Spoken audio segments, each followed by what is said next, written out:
વિદ્યાર્થી મિત્રો, રાજ્ય સરકાર દ્વારા સંચાલિત વિદ્યાર્થીઓને વિશેષ માર્ગદર્શન મળી રહે એટલા માટે કોમર્સના એકાઉન્ટન્સી વિષયમાં વ્યાખ્યાનોનું આયોજન કરવામાં આવ્યું છે. દોસ્તો, તમે ધોરણ 10 પાસ કરીને ધોરણ 11માં સામાન્ય પ્રવાહમાં પ્રવેશ મેળવ્યો છે, કોમર્સને પસંદગી આપી છે, એ બદલ આપને ખૂબ ખૂબ અભિનંદન.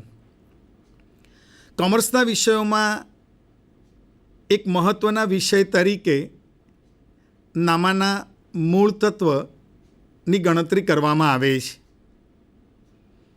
આમ તો એ માનવ જીવન સાથે ખૂબ જ ગાઢ રીતે સંકળાયેલ છે.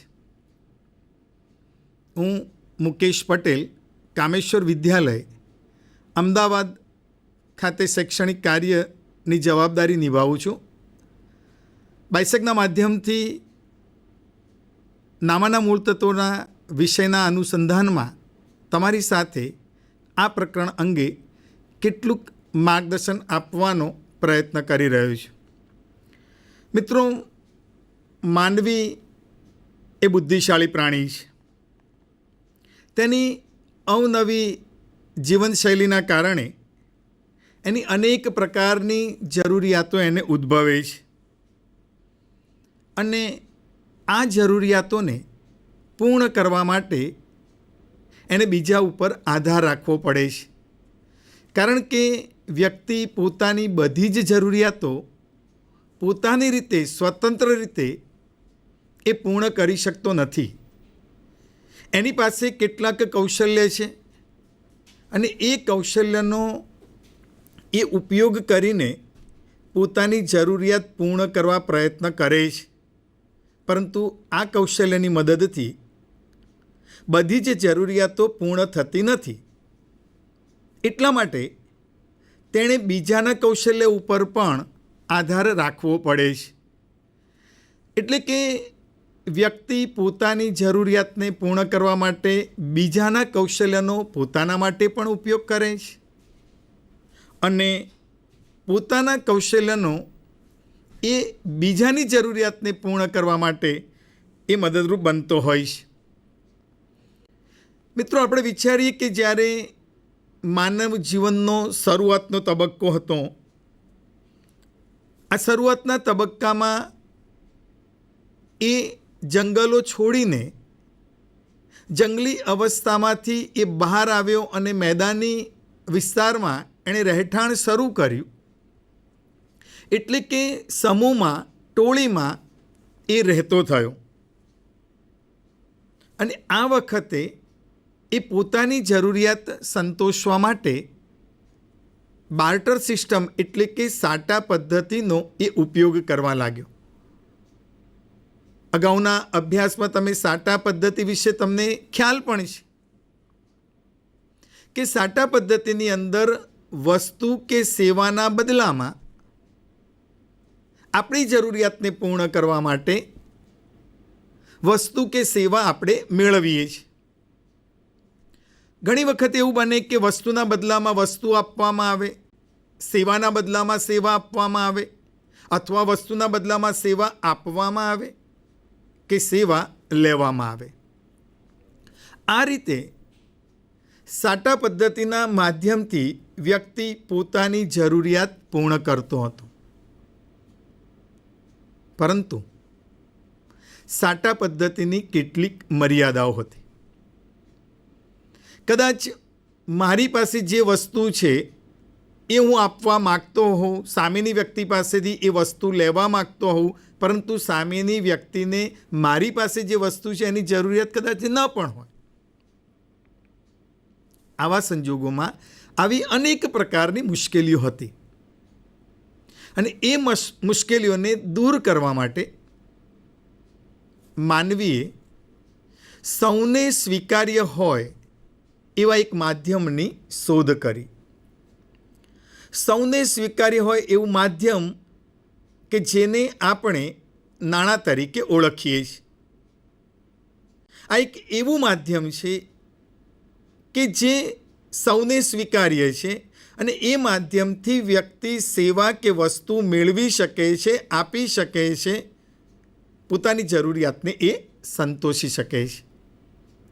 શરૂઆતના તબક્કામાં આ જે વસ્તુ હતી માધ્યમ તરીકે, એમાં ચામડાના ટુકડા, કિંમતી પથ્થરો, કોડીઓ, પછી ધાતુના સિક્કા આવ્યા ચલણી નાણાં તરીકે.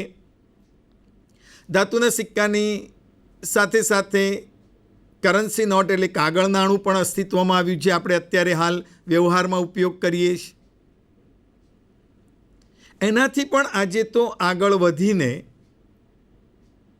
ક્રેડિટ કાર્ડનો ઉપયોગ પણ આપણે કરીએ છીએ.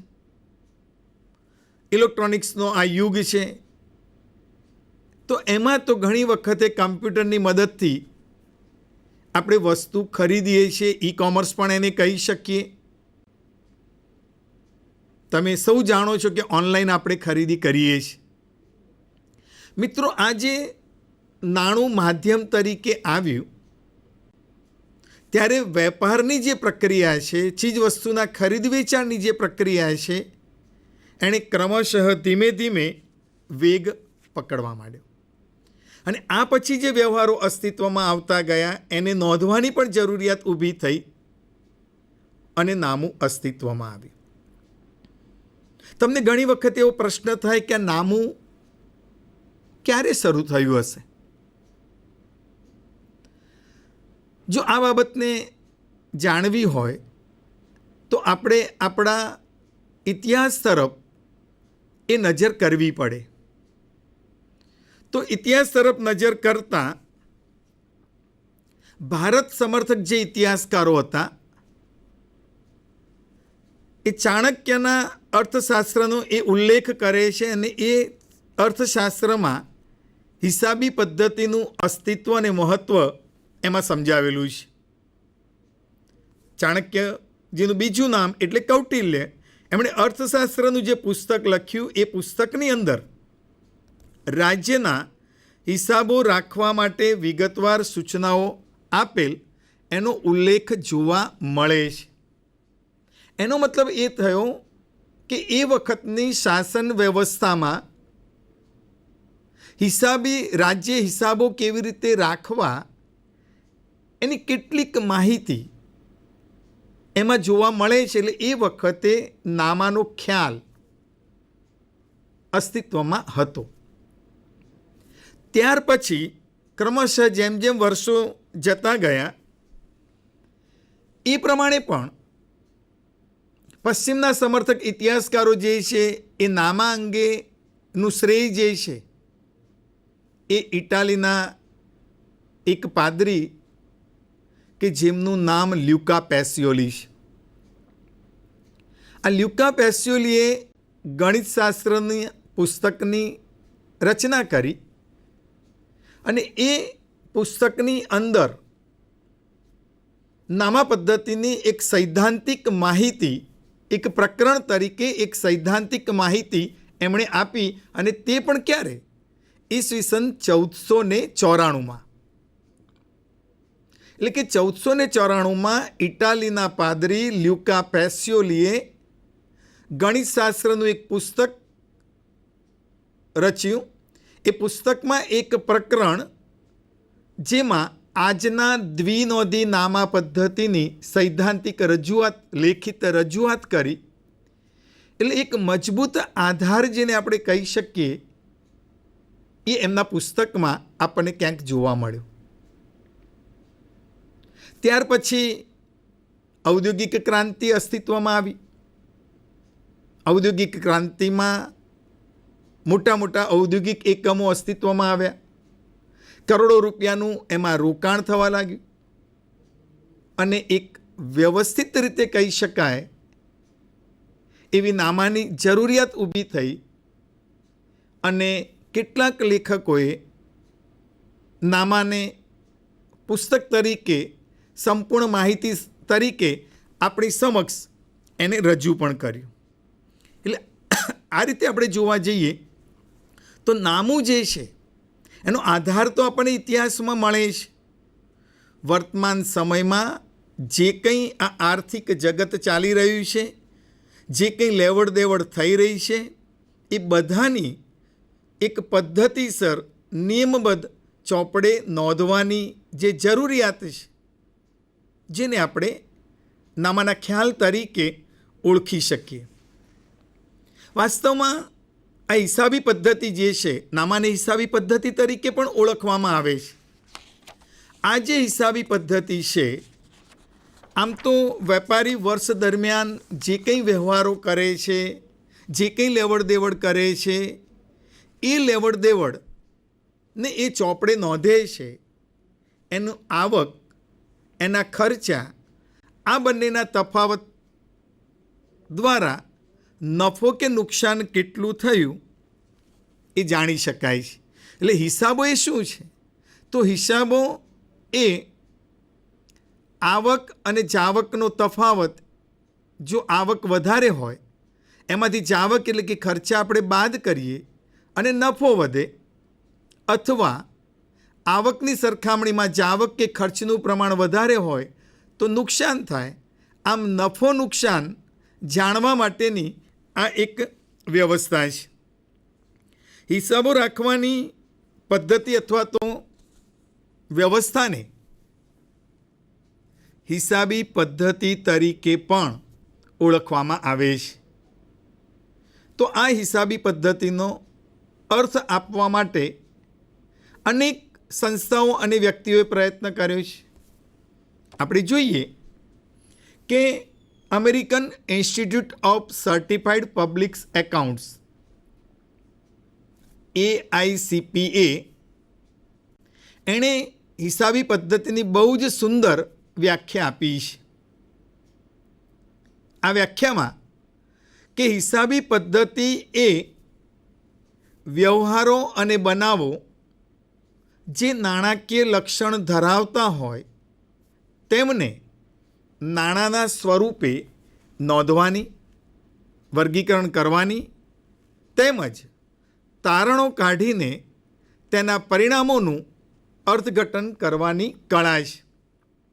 આ વ્યાખ્યાને આપણે વિસ્તૃત રીતે જો સમજવાનો પ્રયત્ન કરીએ તો કે હિસાબી પદ્ધતિની અંદર ધંધાકીય એકમની અંદર જે બનાવો બને છે, જે વ્યવહારો એટલે કે ટ્રાન્ઝેક્શન અસ્તિત્વમાં આવે છે, આ એવા વ્યવહારો કે બનાવો છે કે જે નાણાકીય લક્ષણ ધરાવે છે.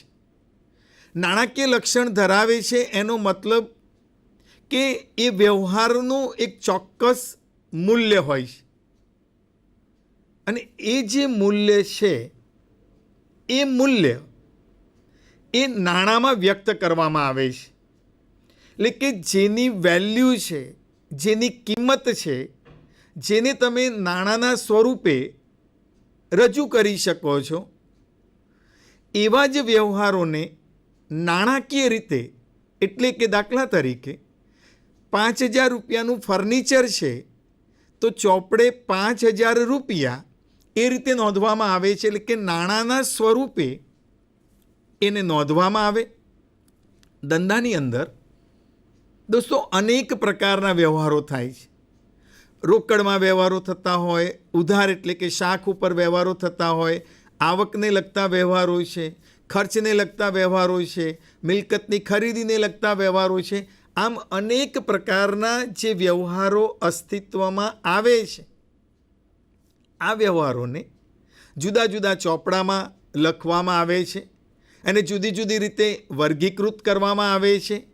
એટલા માટે વ્યાખ્યામાં કહ્યું છે એ પ્રમાણે કે નાણાં સ્વરૂપે નોંધી એને વર્ગીકૃત કરવામાં આવે છે અને આ જે વ્યવહારો વર્ગીકૃત કર્યા છે એનું સામાન્ય રીતે વર્ષના અંતે એનું તારણ કાઢવામાં આવે છે. તારણ કાઢવું એટલે કે સમગ્ર વર્ષ દરમિયાન જે કંઈ બનાવો બન્યા છે, જે કંઈ વ્યવહારો અસ્તિત્વમાં આવ્યા છે, એના કારણે નફો થયો કે નુકસાન થયું એ તારણ કાઢીએ તો જ ખબર પડે. જેમ કે તમે સ્કૂલની અંદર અભ્યાસ કરતા હો આખું વર્ષ અભ્યાસ કરો છો ત્યારે સ્કૂલમાં પણ સમયાંતરે તમે પરીક્ષા આપો છો. એ પરીક્ષાના માધ્યમથી તમને કેટલું આવડ્યું એ જાણી શકાય છે. બસ એ જ રીતે ધંધાકીય એકમની અંદર પણ વેપારી જે પ્રવૃત્તિ કરે છે એના આધારે નફો થયો કે નુકસાન થયું, નફાનું પ્રમાણ કેટલું છે એ એક તારણ કાઢવામાં આવે. એટલે કે તારણો કાઢીને જે કંઈ પરિણામો પ્રાપ્ત થાય છે એનું અર્થઘટન કરવાની આ એક કળા છે.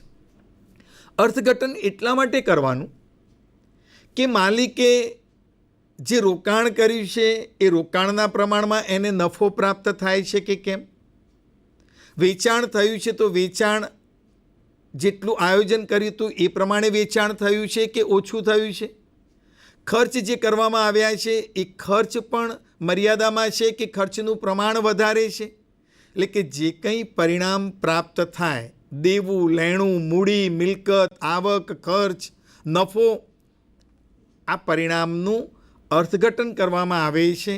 અને એ પણ એક કળા છે, કારણ કે બધી જ વ્યક્તિઓ આ કરી શકતી નથી. આ એક વિશિષ્ટ આવડત ધરાવતી વ્યક્તિઓ જ આ કાર્ય કરી શકે છે. અને એટલા માટે હિસાબી પદ્ધતિને કળા તરીકે પણ ઓળખવામાં આવી છે. AICPA ની વ્યાખ્યા આપણે જોઈ. બીજી એક વ્યાખ્યા પણ છે. અમેરિકન સ્ટાન્ડર્ડ કાઉન્સિલ ASC તરીકે એની ઓળખ છે. એણે હિસાબી પદ્ધતિની જે વ્યાખ્યા આપી છે, એણે વ્યાખ્યામાં સમજાવ્યું કે હિસાબી પદ્ધતિ એ સેવાની પ્રવૃત્તિ છે. એટલે કે હિસાબી પદ્ધતિ છે એ કંઈક આપે છે. સેવાની પ્રવૃત્તિ એટલા માટે કે તેનું કાર્ય ખાસ કરીને નાણાકીય સ્વરૂપની અને આર્થિક પ્રવૃત્તિઓ વિશે જથ્થાત્મક માહિતી આપવાનું છે કે જેનો હેતુ આર્થિક નિર્ણયોમાં મદદરૂપ થવાનો છે. એટલે કે જે કંઈ વ્યવહારો કે બનાવો બન્યા, ચોપડે જેની નોંધ થઈ, એ નોંધ કરેલી માહિતી જ્યારે જરૂર પડે ત્યારે નાણાકીય સ્વરૂપમાં એ જથ્થાના રૂપમાં, જથ્થાત્મક માહિતી એટલે આંકડાકીય માહિતી, આ આંકડાકીય માહિતી હિસાબી પદ્ધતિ દ્વારા આપણને પ્રાપ્ત થાય છે. અને એટલા માટે અમેરિકન સ્ટાન્ડર્ડ કાઉન્સિલ આ હિસાબી પદ્ધતિને એ સેવાની પ્રવૃત્તિ ગણાવે છે. અને વેપારીને એ જે હિસાબી પદ્ધતિ છે એના માધ્યમથી એને અનેક પ્રકારની માહિતી પ્રાપ્ત થાય છે.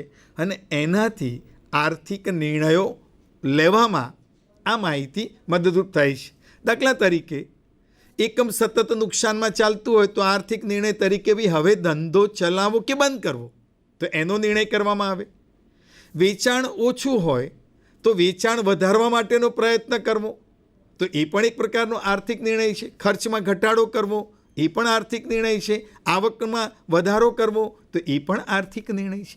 આમ ધંધાકીય એકમના જુદા જુદા પ્રકારના જે કોઈ આર્થિક નિર્ણયો છે એ આર્થિક નિર્ણયો લેવામાં હિસાબી પદ્ધતિ જે છે એ હિસાબી પદ્ધતિ આપણને મદદરૂપ થાય છે. દોસ્તો, આ બંને વ્યાખ્યાની જ્યારે આપણે ચર્ચા કરી ત્યારે એના આધારે આ બંને વ્યાખ્યાઓ ટૂંકમાં આપણને શું કહે છે, તો એ બતાવે છે આપણને કે જે વ્યવહારો પૂરેપૂરા કે અંશતઃ નાણાકીય સ્વરૂપના હોય, જેની નોંધ નાણાંના એકમમાં થતી હોય, હિસાબી ચોપડામાં આ વ્યવહારની નોંધ થતી હોય, નોંધાયેલા વ્યવહારોનું વર્ગીકરણ કરવામાં આવતું હોય, ચોક્કસ સમયના અંતે એનો સારાંશ એટલે કે તારણો કાઢવામાં આવતા હોય, અને એના ઉપરથી વેપારીઓ અથવા તો હિસાબોનો ઉપયોગ કરનાર જે કોઈ વર્ગ છે એ આર્થિક નિર્ણયો લેતા હોય છે. અર્થઘટન કરીને આર્થિક નિર્ણયો લેવામાં આવતા હોય છે. આમ હિસાબી પદ્ધતિ એ શું છે એ આ બંને વ્યાખ્યા ઉપરથી આપણને ખબર પડે છે. વિશેષમાં હિસાબી પદ્ધતિ કેટલાક લક્ષણો ધરાવે છે. આ જે લક્ષણો છે એ લક્ષણો જ્યારે આપણે જોઈએ, સમજીએ, ત્યારે આ હિસાબી પદ્ધતિ એ શું છે એની બહુ જ સુંદર માહિતી વિસ્તૃત રીતે આપણને સમજમાં આવે છે. જેમ કે એના લક્ષણોમાં આપણે જોઈએ તો પ્રથમ લક્ષણ આપ્યું છે નાણાકીય લક્ષણ, કે હિસાબી પદ્ધતિમાં જે કોઈ વ્યવહારો કે બનાવો બને છે એની ચોપડે નોંધ કરવામાં આવે છે અને આ નોંધ પણ નાણાંના એકમમાં માપી શકાય એ રીતે એ નોંધવામાં આવે છે. બીજા અર્થમાં કહીએ તો નાણાં દ્વારા વ્યવહારને જ્યારે રજૂ કરવામાં આવે છે ત્યારે એને આર્થિક વ્યવહાર તરીકે ઓળખવામાં આવે છે. જે વ્યવહારોનું નાણાકીય મૂલ્ય આંકી શકાય, કારણ કે નાણાકીય મૂલ્ય આંકી શકાય તો જ લખી શકાય. જો નાણાંમાં એને રજૂ ન કરી શકીએ તો એની નોંધ ચોપડે કરી શકતા નથી. એટલે એક તો નાણાકીય લક્ષણ હિસાબી પદ્ધતિ ધરાવે છે. બીજું કે જે કોઈ વ્યવહાર થાય છે, બીજું લક્ષણ આપણે જોઈએ તો વ્યવહારનું માધ્યમ એ નાણું છે. કે હિસાબી પદ્ધતિમાં જે કોઈ વ્યવહારો આપણે નોંધીએ છીએ આ વ્યવહારો કે બનાવો એ નાણાંના રીતે નાણાંમાં એની નોંધ કરવામાં આવે છે. એટલે કે ખરીદનાર અને વેચનાર, ખરીદનાર વસ્તુ ખરીદે છે, વેચનાર એ વસ્તુને વેચે છે, બંને જણા એમના ચોપડામાં નાણાંના એકમમાં જ એની નોંધ કરે છે. પછી એ વસ્તુ હોય કે સેવા હોય એનું કોઈ મૂલ્ય તો છે અને એ મૂલ્ય, એ વેલ્યુ, એ જે કિંમત છે એ કિંમતમાં નોંધવામાં આવે છે. એટલે કે વ્યવહારનું જે માધ્યમ છે એ માધ્યમ એ નાણું છે. ત્રીજું લક્ષણ છે વ્યવહારોનું વર્ગીકરણ અને વિશ્લેષણ. એટલે કે હિસાબી પદ્ધતિમાં જે વ્યવહારો નોંધવામાં આવે છે આવા વ્યવહારો એ રોકડના પણ હોય છે અને શાખ એટલે કે ઉધારના પણ હોય છે. દોસ્તો, તમને ખબર છે કે ત્યારે તમે ચીજ વસ્તુ કે સેવા ખરીદવા જાઓ છો ત્યારે દુકાનદારની પાસેથી વસ્તુ ખરીદી અને સામે નાણાં ચૂકવો છો તો એને આપણે રોકડ વ્યવહાર કહીએ. અને જો દુકાનદાર તમારો પરિચિત હોય તો તમે વસ્તુ ખરીદીને એને એવું કહેતા હો છો કે આવતા અઠવાડિયે કે 10 દિવસ પછી કે અમુક સમય પછી નાણાં ચૂકવીશું. તો જેની ચૂકવણી ભવિષ્યમાં કરવાની છે એવા શાખના જે વ્યવહારો છે આવા વ્યવહારોને ચોપડે વર્ગીકૃત કરીને નોંધવામાં આવે છે. કારણ કે માલની ખરીદીના વ્યવહારો હોય, વેચાણના વ્યવહારો હોય, મિલકતની ખરીદીના વ્યવહારો હોય, દેવા અને લેણા અંગેના વ્યવહારો હોય, આવક અને ખર્ચને લગતા પણ વ્યવહારો હોય છે. એટલે આ બધા જ વ્યવહારોને ચોપડે ઉધાર જવાના જે નિયમો છે એ નિયમો પ્રમાણે વર્ગીકૃત કરવામાં આવે અને વર્ગીકૃત કર્યા પછી, વર્ગીકરણ કર્યા પછી સમયાંતરે એનું વિશ્લેષણ કરવામાં આવતું હોય છે. હિસાબી પદ્ધતિનું ચોથું લક્ષણ છે વ્યવહારોનું અર્થઘટન.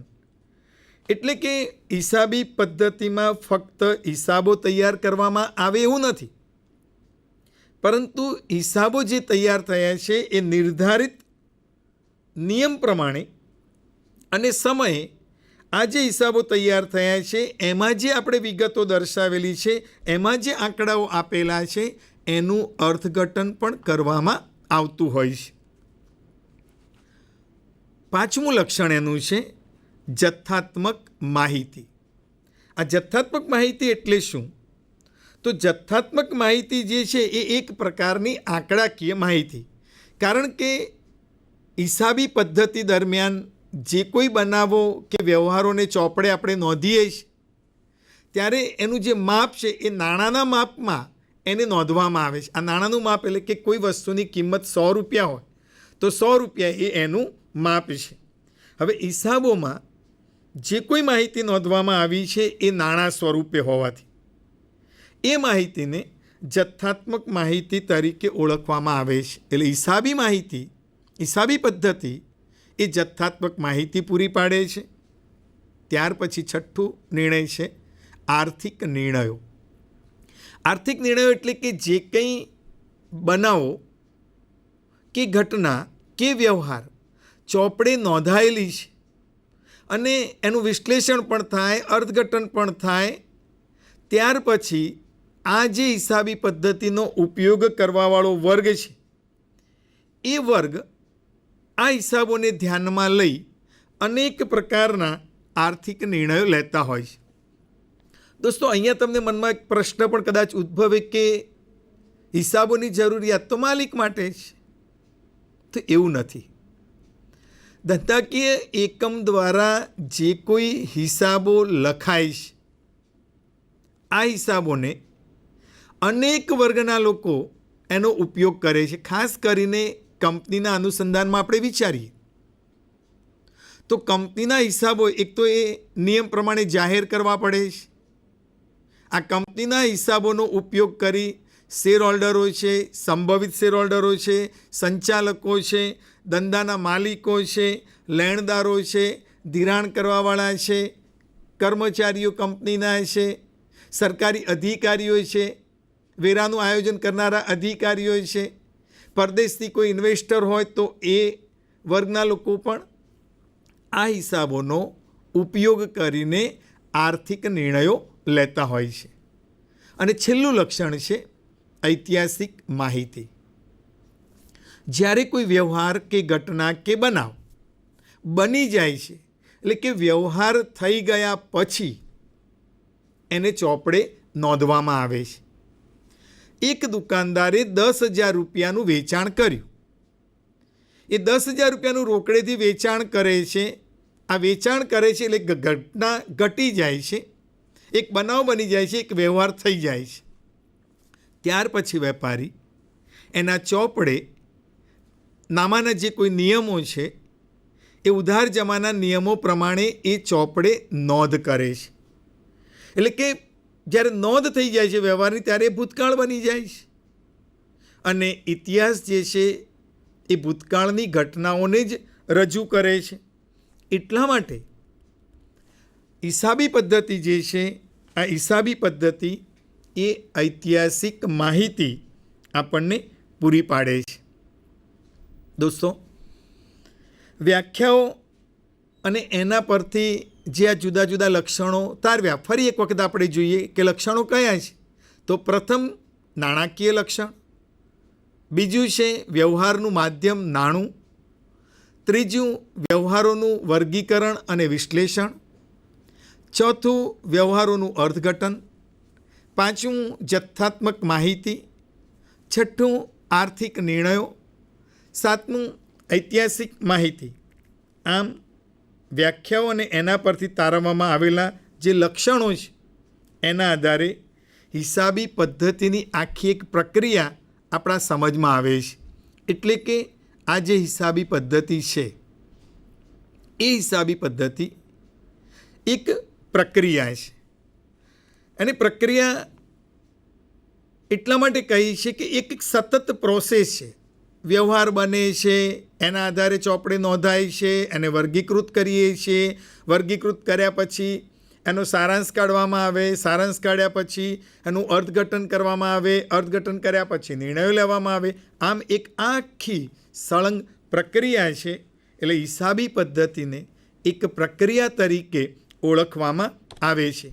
આ પ્રક્રિયામાં આપણે જોઈએ તો એના જે તબક્કા છે, હિસાબી પદ્ધતિના જે તબક્કા છે એ તબક્કામાં સૌથી પહેલાં તો વ્યવહારની નોંધણી કરવામાં આવે છે. જે વ્યવહાર અસ્તિત્વમાં આવ્યો છે એ રોકડનો હશે, શાખનો હશે, તો આ જે કોઈ વ્યવહારો છે એ વ્યવહારોની ચોપડે નોંધ કરવામાં આવે. ચોપડે જ્યારે એની નોંધ કરવામાં આવતી હોય છે ત્યારે એનું વર્ગીકરણ પણ વ્યવહારોનું થતું હોય છે ને એ પ્રમાણે ચોપડે નોંધાય છે. વર્ગીકરણમાં રોકડના વ્યવહારો છે, શાખના વ્યવહારો છે, માલના ખરીદ વેચાણના વ્યવહારો છે, મિલકતના વ્યવહારો છે, ધંધા ઇકી એકમના ખર્ચના વ્યવહારો છે કે આવકના વ્યવહારો છે. એટલે એનું વર્ગીકરણ કરવામાં આવે. ત્યાર પછી એનું વિશ્લેષણ થાય. સમયાંતરે સામાન્ય રીતે વર્ષ પૂરું થાય એટલે એના તારણો કાઢવામાં આવે. તારણો કાઢ્યા પછી આર્થિક નિર્ણયો લેવામાં આવે અર્થઘટન કરીને, અને એનો અહેવાલ જે છે એ અહેવાલ સ્વરૂપે આ હિસાબોને રજૂ કરવામાં આવતા હોય છે. એટલે હિસાબી પ્રક્રિયાના જે તબક્કા છે એમાં પહેલો તબક્કો હતો કે વ્યવહાર જે છે એ વ્યવહારની નોંધણી કરવામાં આવે. નોંધણી કર્યા પછી એનું વર્ગીકરણ કરવામાં આવે. વર્ગીકરણ કર્યા પછી એનું વિશ્લેષણ કરવામાં આવે. વિશ્લેષણ કર્યા પછી તારણો કાઢવામાં આવે. તારણો પછી અર્થઘટન કરવામાં આવે અને અહેવાલ તરીકે એને રજૂ કરવામાં આવે. આમ એક સળંગ પ્રક્રિયા નામાની છે. એટલા માટે હિસાબી પદ્ધતિને એક પ્રક્રિયા તરીકે પણ ઓળખવામાં આવે છે. હવે એક પ્રશ્ન આપણા મનમાં એ પણ ઉદ્ભવી કે શા માટે નામું લખવાનું? ધંધાકીય એકમની અંદર રોકાણ માલિકે કર્યું છે. માલિક એની પોતાની મરજી પ્રમાણે એ ધંધો ચલાવે છે. જે કંઈ પરિણામ છે કદાચ એણે જ પ્રાપ્ત કરવાનું છે. તો શા માટે આ હિસાબોને ચોપડે નોંધવાના? ઘણી વખત તો એના માટે એકાઉન્ટન્ટ રાખવામાં આવે. અત્યારે હાલ જે આધુનિક સિસ્ટમ છે તો એના માટે કમ્પ્યુટર વસાવવામાં આવે. ટેલી નામનો પ્રોગ્રામ અંદર નાખવામાં આવે અને હિસાબો અંદર દાખલ કરવામાં આવે. તો એની પાછળ કોઈ ચોક્કસ હેતુ હોય છે, ચોક્કસ ઉદ્દેશ હોય છે. અને આમ પણ આપણે જે કોઈ કાર્ય કરતા હોઈએ એ કાર્ય પાછળ આપણો ઉદ્દેશ હોય છે, આપણો હેતુ હોય છે. તો હિસાબી પદ્ધતિના પણ કેટલાક હેતુઓ છે. આ હેતુઓને જો આપણે જોઈએ તો એક તો કાયમી નોંધ જે છે એ કાયમી નોંધ આપણને પ્રાપ્ત થાય છે.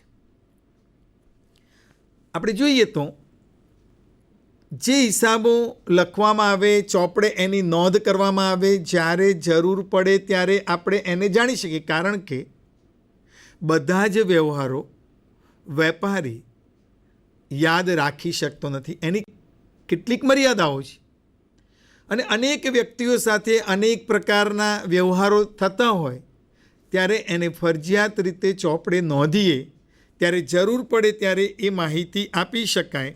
એટલા માટે કાયમી નોંધ રાખવી હોય તો હિસાબી પદ્ધતિની જરૂરિયાત ઊભી થાય છે. બીજો હેતુ છે કે વ્યવહારની હિસાબી અસર જાણવા. ધંધાકીય એકમની અંદર જે કોઈ વ્યવહારો થતા હશે, દોસ્તો એક બાબત ધ્યાનમાં રાખીએ કે અહીંયા ફક્ત આર્થિક વ્યવહારો જ ચોપડે નોંધાય છે. આ આર્થિક વ્યવહારો એટલે કે જે વ્યવહારો કે બનાવોને તમે નાણાંના સ્વરૂપમાં વ્યક્ત કરી શકતા હો એવા જ વ્યવહારોની ચોપડે નોંધ થાય છે. એટલા માટે જે કોઈ વ્યવહાર જ્યારે અસ્તિત્વમાં આવે છે તો એ વ્યવહારના કારણે ક્યાંક મિલકતોમાં વધારો થતો હશે, ક્યાંક દેવા લેણામાં વધઘટ થતી હશે, આવક અને ખર્ચમાં ક્યાંક ફેરફાર થતો હશે, એના આધારે નફા નુકસાન ઉપર પણ અસર થતી હોય છે. છેલ્લે તો જે કોઈ વ્યવહારો છે એની અસર ધંધામાં શું થાય છે એ જો જાણવું હોય તો હિસાબી પદ્ધતિ ચોપડે એટલે કે નામું લખવું પડે. આ હિસાબી પદ્ધતિનો અમલ જ્યારે કરવામાં આવે ત્યારે જ એની અસર જે છે એ અસરને આપણે જાણી શકીએ છીએ. ત્રીજો હેતુ એનો છે કરવેરાની જવાબદારી આપણે નક્કી કરી શકીએ. કારણ કે વ્યક્તિ જે કંઈ આવક પ્રાપ્ત કરે અથવા ધંધાકીય એકમ જે કંઈ આવક એટલે કે નફો જે કરે છે એ જે એની આવક છે એ આવકના આધારે એણે સરકારને કરવેરા ભરવાના હોય છે. આમ સરકારને જે જુદા જુદા સ્વરૂપે આપણે ટેક્સના રૂપમાં કરવેરા ભરીએ છીએ એ કેટલો ટેક્સ થયો, કેટલો ટેક્સ ભરવાનો થયો એ જો જાણવું હોય તો હિસાબી પદ્ધતિનો અમલ કરવો પડે. ચોપડે વ્યવહારોની નોંધ કરવી પડે. એના આધારે વેટની રકમ કેટલી થઈ છે, ઇન્કમ ટેક્સ કેટલો ભરવાનો છે, એક્સાઇઝ કેટલી ભરવાની છે. તો જે કોઈ કરવેરા છે એ કરવેરાની જવાબદારી જે છે એ જવાબદારી નક્કી કરવા માટે હિસાબી પદ્ધતિ હેતુ તરીકે છે. ચોથું છે દેવાનું પ્રમાણ જાણવા. ધંધાકીય એકમની અંદર રોકડના વ્યવહારો તો થાય છે. આ રોકડના વ્યવહારોની સાથે સાથે શાખના એટલે કે ઉધારના વ્યવહારો પણ હોય છે. શાખના વ્યવહારો એટલે કે જ્યારે વ્યવહાર થાય છે ત્યારે નાણાંની ચૂકવણી પૂરેપૂરી કે અંશતઃ એ ભવિષ્યમાં કરવામાં આવે છે. એટલે એ ચૂકવણી જ્યારે ભવિષ્યમાં કરવાની હોય ત્યારે એ દેવું પણ બને છે. જેમ કે માલ ઉધાર ખરીદ્યો તો આ માલની જે ચૂકવણી કરવાની છે એ આપણે ભવિષ્યમાં કરીશું. ક્યાંક લોન પણ લીધી હશે, ક્યાંય અન્ય વ્યવહારોના કારણે પણ રકમ ચૂકવવાની થતી હશે. તો ધંધાની અંદર આવી બહારની વ્યક્તિઓને જે કંઈ રકમ ચૂકવવાની છે એ રકમનું પ્રમાણ કેટલું છે એ જો જાણવું હોય તો હિસાબો લખવા પડે. એટલે કે હિસાબોના માધ્યમથી દેવાનું જે પ્રમાણ છે એ દેવાનું પ્રમાણ પણ આપણે જાણી શકીએ છીએ. એની સાથે સાથે લેણાનું પ્રમાણ જાણવું મતલબ કે જ્યારે આપણે ગ્રાહકોને ઉધાર માલનું વેચાણ કરતા હોઈએ છીએ ત્યારે એ જે ઉધાર માલ વેચ્યો છે એના નાણાં ભવિષ્યમાં આપણે લેવાના છે. જે આપણું લેણું છે આ સિવાય અન્ય કોઈને રકમ ધિરાણ તરીકે આપી હોય તો એ પણ આપણું લેણું છે. અગાઉથી કોઈ ખર્ચ ચૂકવી દીધો હોય તો એ પણ આપણું લેણું છે. કોઈ આવક આપણને મળવાની બાકી હોય તો એ પણ આપણું લેણું છે. તો આવા લેણાનું પ્રમાણ કેટલું લેણું છે એ જાણવા માટે પણ હિસાબી પદ્ધતિનો ઉપયોગ કરી શકાય છે. ભૂલો અને છેતરપિંડી શોધવા અને રોકવા માટે. એટલે કે વેપારી દ્વારા જે કોઈ આર્થિક વ્યવહારોનું નામું ચોપડે લખાય તો કેટલીક વખત માનવીય દ્વારા કદાચ ભૂલ પણ થાય અને ક્યાંક જાણી જોઈને ઉચાપત કરવામાં આવે, છેતરપિંડી કરવામાં આવે. જેમ કે માલ બારોબાર વેચી દેવામાં આવે, હિસાબોની અંદર નાણાકીય ઉચાપત કરીને નાણાંની ઉઠાંતરી કરવામાં આવે. હવે આ ખ્યાલ ક્યારે આવે? જો વેપારી હિસાબી પદ્ધતિનો અમલ જ ન કરે, એટલે કે ચોપડે નામું લખે જ નહીં, તો રોજે રોજની આવેલી રોકડમાંથી કોણ ક્યાંક રોકડ ઉપાડી ગયું એની પણ ખબર ન પડે. જે માલ આવ્યો છે એ માલમાંથી કેટલોક માલ બારોબાર નીકળી ગયો તો એની પણ ખબર ના પડે. પરંતુ એની હિસાબી ચોપડે જો નોંધ થઈ હોય તો આ હિસાબી પદ્ધતિના માધ્યમથી નાણાકીય ઉચાપત, છેતરપિંડી છે એને શોધી પણ શકાય છે. એટલું જ નહીં, આ લખાય છે ત્યારે કર્મચારીઓને પણ ખ્યાલ આવશે કે ભાઈ ચોપડે નોંધ થાય છે, એની ગણતરી થાય છે, તો એના આધારે ક્યાંક જો છેતરપિંડી કરી હશે તો પકડાઈ જવાનો ડર રહેશે. અને એના કારણે આવી ભૂલો કે છેતરપિંડી જે છે એ શોધવા માટે અને રોકવા માટે પણ હિસાબી પદ્ધતિ જો લખવામાં આવે, એનો ઉપયોગ કરવામાં આવે તો આવી ભૂલોને પણ પકડી શકાય, છેતરપિંડી પણ શોધી પણ શકાય અને અટકાવી શકાય. 7મો હેતુ છે ધંધાની નફાકારકતા માપવા. કારણ કે વેપારી જે કંઈ આર્થિક પ્રવૃત્તિ કરે છે આ આર્થિક પ્રવૃત્તિ પાછળ એનો ચોક્કસ ઉદ્દેશ છે અને સામાન્ય રીતે એનો ઉદ્દેશ નફાનો હોય છે. તો વેપારી જ્યારે ધંધો કરે છે, જે કંઈ રોકાણ કરે છે એ રોકાણના પ્રમાણમાં એને કેટલો નફો થયો અથવા તો નુકસાન થયું એ જો જાણવું હોય તો એણે હિસાબી પદ્ધતિનો અમલ કરવો પડે. હિસાબો ચોપડે નોંધ્યા હોય તો એના આધારે જ્યારે પેલા તારણો કાઢવામાં આવે, સારાંશ કાઢવામાં આવે, ત્યારે એ જે વાર્ષિક હિસાબો તૈયાર કરવામાં આવે એના માધ્યમથી વેપારીને ખ્યાલ આવે છે કે નફો થયો કે નુકસાન થયું. એટલા માટે કારણ કે અંતિમ ઉદ્દેશ તો સામાન્ય રીતે મહત્તમ ઉદ્દેશ એનો એ જ હોય છે. કારણ કે આટલા બધા રૂપિયાનું રોકાણ કર્યું, શા માટે એણે રોકાણ કર્યું? તો એમાંથી નફો પ્રાપ્ત કરવા માટે. અને આ નફો કેટલો થયો એ જો જાણવું હોય તો એ મૌખિક રીતે કંઈ વધુ યાદ રાખીને નહીં જાણી શકે. એનો એકમાત્ર આધાર એ હિસાબી પદ્ધતિ છે. એટલે હિસાબી પદ્ધતિથી આપણને નફાકારકતા જાણી શકીએ, ધંધાની આર્થિક સ્થિતિ પણ જાણી શકીએ. 8મો હેતુ એનો છે. પ્રશ્ન થાય આર્થિક સ્થિતિ એટલે શું? તો ધંધાના માલિકની ધંધામાં મૂડી અને દેવું કેટલું છે? ધંધાના માલિકની મૂડી કેટલી છે, એનું દેવું કેટલું છે, તો સામે એની મિલકતો કેટલી છે, કેટલું લેણું છે. આમ મૂડી અને દેવું તો બીજી બાજુ એની મિલકતો અને એનું લેણું આ કેટલું છે, આ બાબતની સમતુલાથી ધંધાકીય એકમની આર્થિક સ્થિતિ કેવી છે, દેવાનું પ્રમાણ વધારે છે, માલિકોની મૂડી વધારે છે, મિલકતોનું પ્રમાણ શું છે, આ દેવા લેણામાં એની મિલકતો કરતાં દેવું ઓછું હોય તો પરિસ્થિતિ જે છે એ સંતોષજનક છે, પરંતુ મિલકતો અને લેણું જે છે એના પ્રમાણમાં જો દેવાનું પ્રમાણ વધારે હોય તો સાદી ભાષામાં આપણે કહીએ કે આ વ્યક્તિ નાદારની સ્થિતિમાં છે. એટલે આર્થિક સ્થિતિ જાણવા માટે પણ હિસાબી પદ્ધતિનો ઉપયોગ કરવામાં આવે. હિસાબી પદ્ધતિથી એ જાણી શકીએ. વિદ્યાર્થી મિત્રો, હિસાબી પદ્ધતિ જ્યારે ધંધાકીય એકમમાં આપણે અમલમાં મૂકીએ, ટૂંકમાં નામું લખીએ, તો એ નામું લખવા પાછળનો ચોક્કસ ઉદ્દેશ છે. આવા લક્ષણોને ફરી એક વખત આપણે નજર નાખીએ તો આવા હેતુઓ તરફ ફરી એક વખત નજર નાખીએ તો એક તો કાયમી નોંધ આપણને પ્રાપ્ત થાય, વ્યવહારની હિસાબી અસર જે છે એ હિસાબી અસર જાણી શકીએ, કેટલો ટેક્સ ભરવાનો છે, એ કરવેરાની જે જવાબદારી નક્કી કરવી છે એ જવાબદારી પણ આપણે નક્કી કરી શકીએ, ધંધાની અંદર દેવાનું પ્રમાણ શું છે, કેટલું દેવું છે એનો ખ્યાલ મળી શકે, સામે આપણું લેણું કેટલું છે એ લેણું પણ આપણે જાણી શકીએ હિસાબી પદ્ધતિના ઉપયોગથી. ધંધાની અંદર માનવીય ભૂલોના કારણે ક્યાંક હિસાબો લખવામાં ભૂલ થઈ શકે, તો જો એની નોંધ કરી હશે તો આવી ભૂલો પકડીને શોધી સુધારી શકાય. એ સિવાય ક્યાંક કર્મચારીઓ દ્વારા છેતરપિંડી કે ઉચાપત કરવામાં આવતી હોય તો એને શોધીને એ રોકવા માટેના પગલાં લઈ શકાય. સમગ્ર વર્ષ દરમિયાન ધંધાની અંદર કેટલો નફો થયો કે નુકસાન થયું, એટલે કે નફાકારકતા માપવા માટે એ કામ હિસાબી પદ્ધતિ લાગી શકે.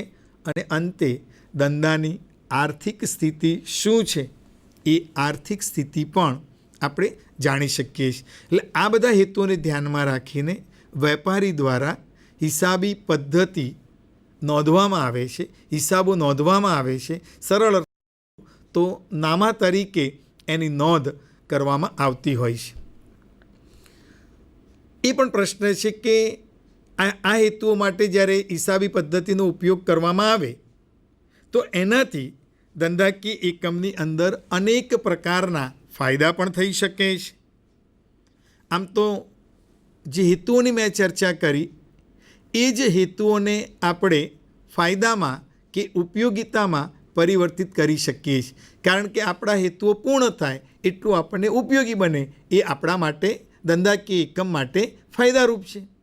તો આવા જે ફાયદા છે એ ફાયદાઓ વિશે આપણે ચર્ચા કરીએ તો હિસાબી પદ્ધતિના ફાયદામાં પહેલો ફાયદો છે હિસાબી માહિતી પ્રાપ્ત થાય છે. કે જે હિસાબો ચોપડે નોંધવામાં આવ્યા છે, ધંધાના માલિકોને જ્યારે પણ જરૂર પડે ત્યારે ચોપડામાંથી એ તરત જ માહિતી મેળવી શકે છે. એટલે કે માહિતી મેળવવી હોય, અગાઉ કહ્યું એમ કે બધા જ વ્યવહારોને વેપારી પોતાના મનની અંદર એ યાદ રાખી શકતો નથી. મર્યાદિત વ્યવહારો હોય તો યાદ કદાચ રાખી શકે, પરંતુ ધંધાની અંદર તો અનેક વ્યવહારો થાય છે. હવે આ બધા જ વ્યવહારો એ યાદ રાખી શકે નહીં, પણ જો ચોપડે એની નોંધ કરેલી હોય તો એ નોંધના કારણે આપણે હિસાબી માહિતી મેળવી શકીએ. નફાકારકતા, નફો થયો કે નુકસાન થયું એ આપણે જાણી શકીએ. આમ પણ હેતુ પણ એ જ હતો, નફાકારકતા જાણવા. અને સમગ્ર વર્ષ દરમિયાન જે કંઈ બનાવો કે ઘટનાઓ ઘટી છે, જે કંઈ વ્યવહારો અસ્તિત્વમાં આવ્યા છે, એના કારણે સારાંશ કાઢવામાં આવે અને સારાંશમાં જાણવા મળે. એટલે કે વાર્ષિક હિસાબો તૈયાર કરીએ ત્યારે એ વાર્ષિક હિસાબોની મદદથી ધંધામાં કેટલો કાચો નફો થયો, કેટલો ચોખ્ખો નફો થયો, ખોટ થઈ છે એ જાણી શકાય છે. એટલે નફાકારકતા જાણવા માટે પણ હિસાબી પદ્ધતિ આપણને મદદરૂપ બનતી હોય છે. ત્રીજું છે આર્થિક સ્થિતિ જાણવા માટે. આર્થિક સ્થિતિ એટલે કે ધંધાની અંદર મૂડી કેટલી છે, દેવું કેટલું છે, સામે મિલકતો અને લેણું કેટલું છે.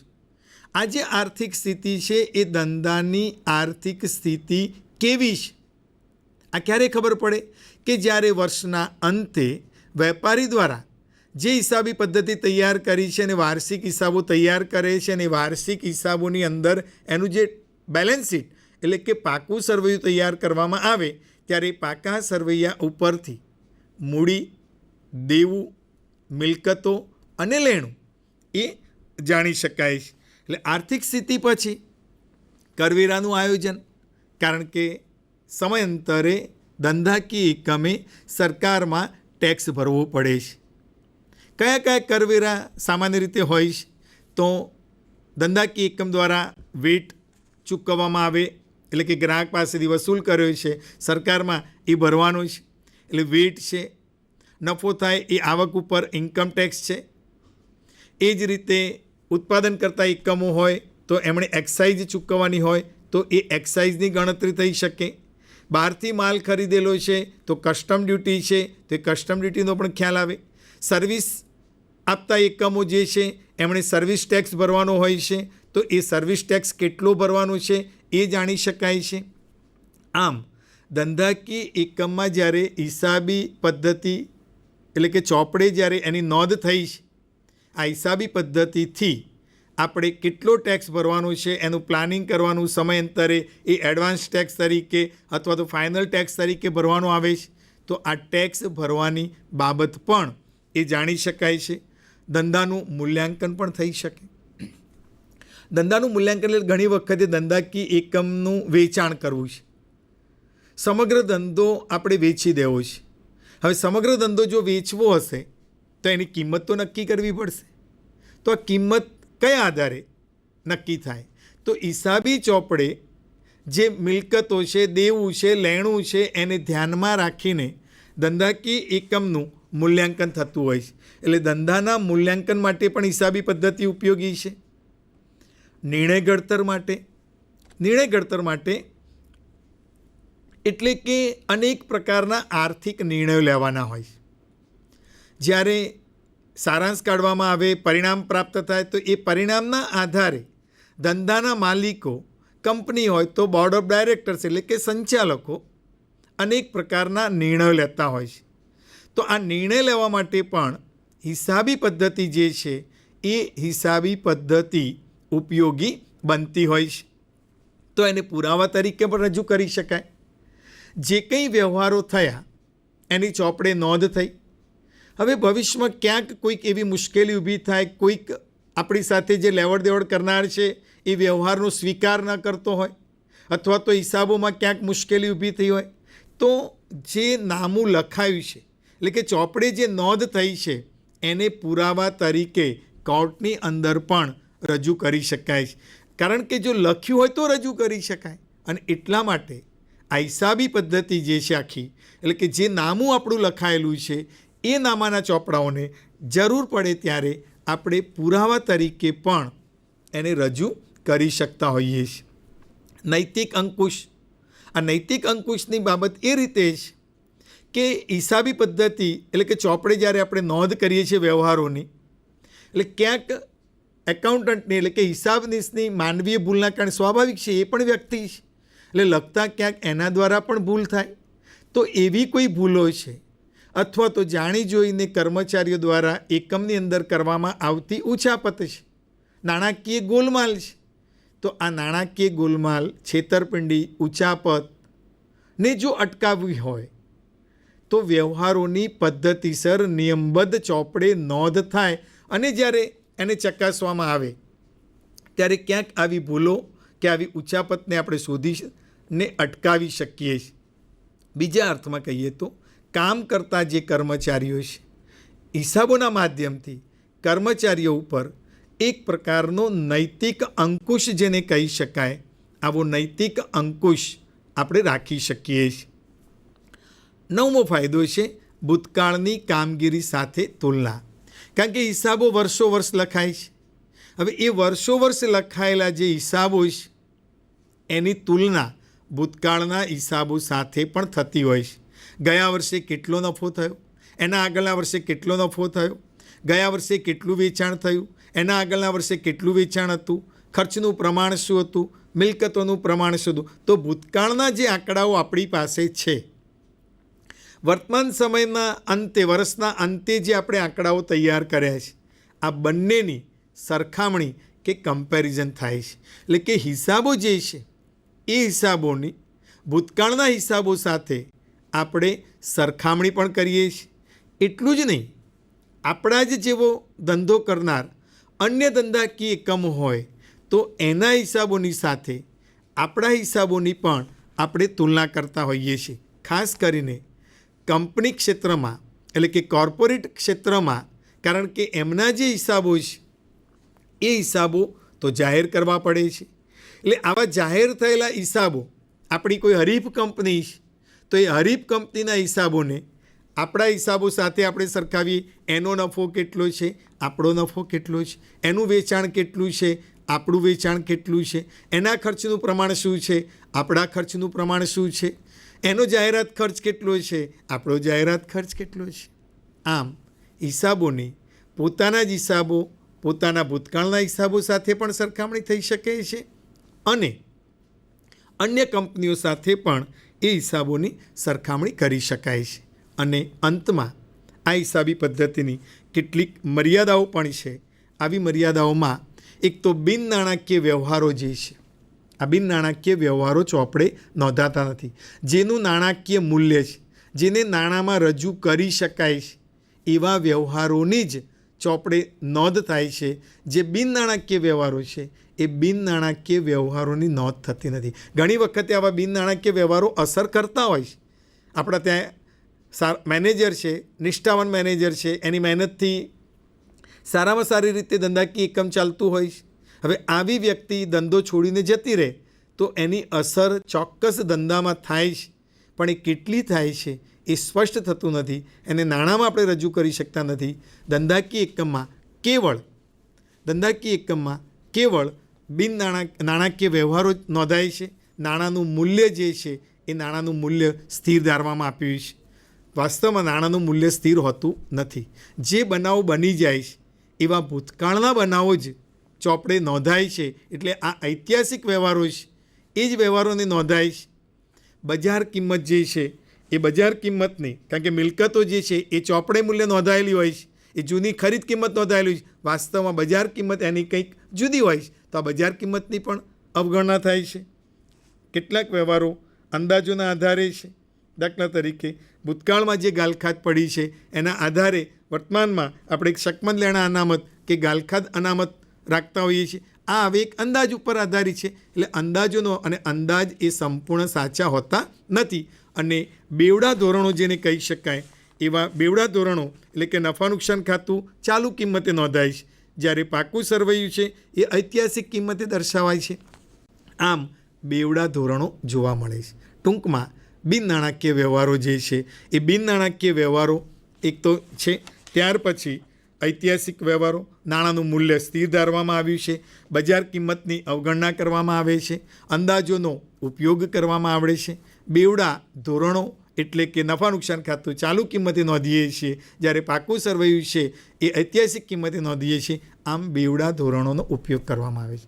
વિદ્યાર્થી મિત્રો, ભાગ 1માં આપણે નામું એટલે કે હિસાબી પદ્ધતિ શું છે, હિસાબી પદ્ધતિ એટલે શું, એનો ઇતિહાસ, એની વ્યાખ્યા, શા માટે નામું એટલે કે હિસાબી પદ્ધતિ રાખવામાં આવે છે, એના હેતુઓ, એના ફાયદા અને એની મર્યાદાઓનો આટલો અભ્યાસ આજના આ સેશનમાં આપણે કર્યો છે. રાજ્ય સરકાર દ્વારા વિદ્યાર્થીઓને માર્ગદર્શન આપવા માટેનો ખૂબ સુંદર પ્રયત્ન રાજ્ય સરકાર દ્વારા શિક્ષણ વિભાગ દ્વારા કરવામાં આવ્યો છે. આ સૌ અભિનંદનને પાત્ર છે કે અંતરિયાળ વિસ્તારના બાળકોને આ રીતે મદદરૂપ થવાનો સુંદર અભિગમ વર્તમાન સરકારે અપનાવ્યો છે, જે પ્રશંસાને પાત્ર છે.